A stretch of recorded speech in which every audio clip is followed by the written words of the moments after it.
Hey YouTube, this is my second time making this video. Unfortunately, the first one I forgot to tweak my audio settings, so you couldn't hear me at all. You just saw everything I did. So we're going to go ahead and do this one more time. Go back into my creative world. What I'm going to do is show you a little bit about a mod called MineTweaker 3, how to make recipes. Say a mod you want to play with has items that don't have a recipe. This is how you can make them. Or the recipe is a little complicated and you want to make it a bit easier. I'll go ahead and show you how to do so. Now, the original video I made, I showed some of these items from the AVP mod, Alien vs. Predator, that didn't have recipes. Now, I've already made them. I went ahead and made some recipes in the last casting of this video to make the wrist bracer here and the blades that go in it. These are the recipes I chose right here lined up. So if we were to say recipe on this, that's exactly what I made it. Now unfortunately all that progress is lost seeing as the video was already made. But I'll go ahead and show you once again how to do so, as the last video didn't work. So the first thing you need to do is get the item that you want to make.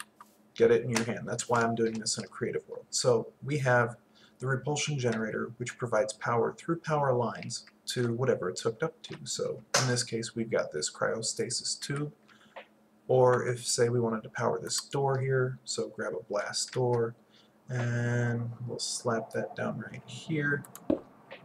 You'll notice if I right click it opens. If I were to put it down here, nothing happens. It needs power. Normally it doesn't have a recipe. I created one using copper, some wire, so that way, power cell, supposed to store power. Copper to make a coil, that way it's generating power, because this thing just generates power on its own. It's a generator. So wires to go out for power, copper for like a coil, so when it's generating power, and then the aluminum casing. That's why I chose that recipe. How did I do so? I first got the items I needed for it. So in this, we needed the power cell, some aluminum ingot, some copper, and the power line. All of these you can see are from Alien vs. Predator mod. And then I had held each item and did the command MT for MineTweaker space hand, telling me this is the item that's in my hand right now. Then I went into the script file for the MineTweaker scripts. Now, generator is the one that we're looking at. So if we go over here, the variable portion does not matter. This is a matter of convenience. So AVP : generator. If I wanted to make the generator, we'll go down here and you'll see gen. Gen is also here. Variable gen equals AVP : generator. Now this is seen as a little bit of coding, but it's all simple text. That's all it is. It's just the way that it's in here. At the same time, it is a little bit of coding. So I told it that variable gen is going to be the actual item in game of AVP generator. Then down here I said I wanted to add a recipe. It's going to be add a shaped recipe, and it's going to make the gen, which is the generator. Now I'll go a little more into this a little bit later as to the layout, but then we have these brackets that come after it. The reason that you see two of them here, the first one opens up the entire crafting grid. The second one specifies the first line across the crafting grid. So across the top, this one is across the center, and this one is across the bottom. I told it I wanted aluminum, power line, and aluminum across the top.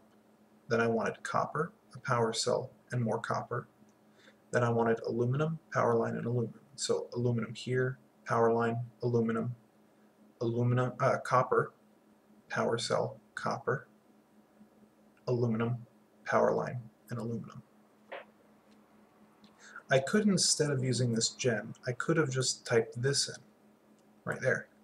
But then if you're doing this with everything here, the line becomes so much longer, and I like it nice and compact and neat.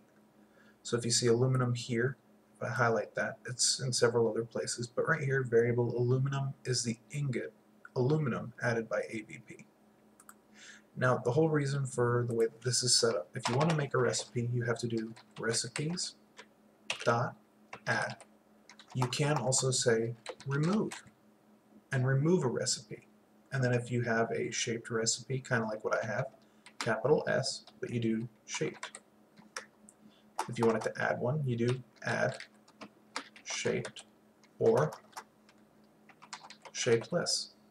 Because there are items where you just put 3 items in your crafting grid and it makes something. You can remove a shapeless, and then you would just list the items that are in that shapeless recipe and it'll get rid of it. But we added a shaped. Now the way that it goes is the first item in here, and yes, I did the little curled bracket, that's the one at 9 and 10 on the top of your keyboard. Right after that, you put what it is you're going to make. So for us, we made the generator. Do a comma. So now we get into the crafting grid. First one opens up the entire crafting grid.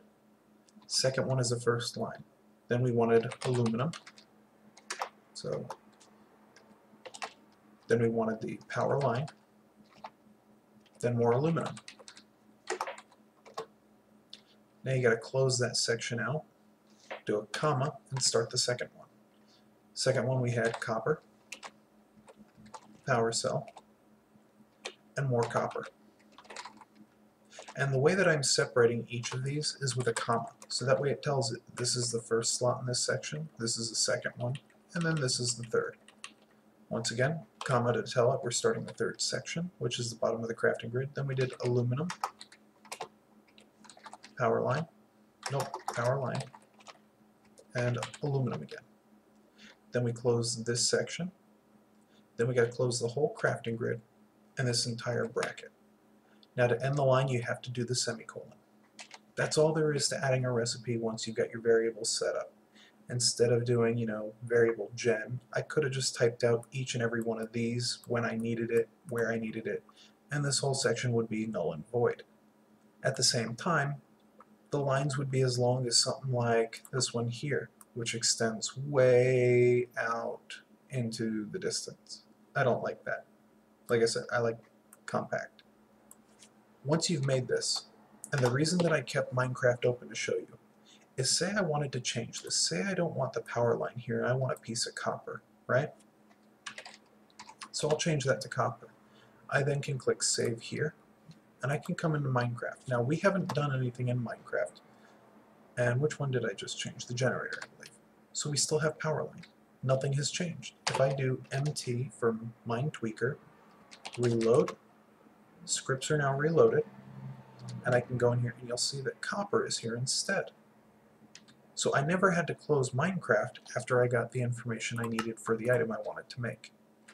Now, I happen to like the power line there because it makes sense that you gotta have somewhere to connect the power.